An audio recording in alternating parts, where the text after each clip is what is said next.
Relatives say Keisha Strong and her. Well, what we know right now, detectives still here on the scene continue to investigate the shooting that has devastated the family. As you mentioned, left two women dead and three children critically wounded. Investigators say, though, that this attack was carried out early this morning and was targeted and personal.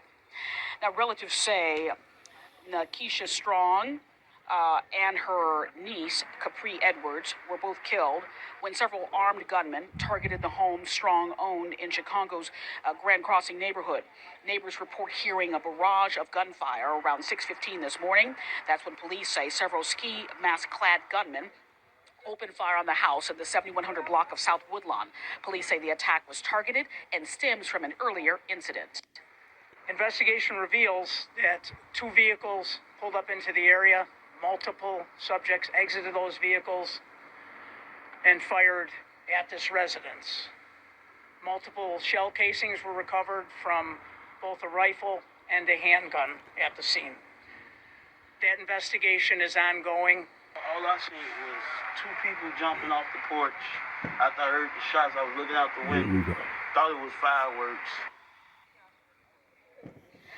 Now, two of Edwards' children, a 5-year-old and a 7-year-old, were also critically wounded. Family members say she shielded her 1-year-old child from the danger.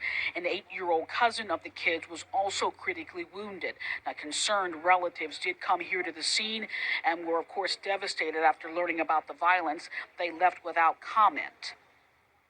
My heart bleeds for this community, which is a relatively quiet community and isn't really used to this sort of violence, and I pray that this doesn't happen again. Yeah, that's kind of a sentiment that most of the residents here in the area who say that this block, despite what goes on around the area, this block is relatively quiet.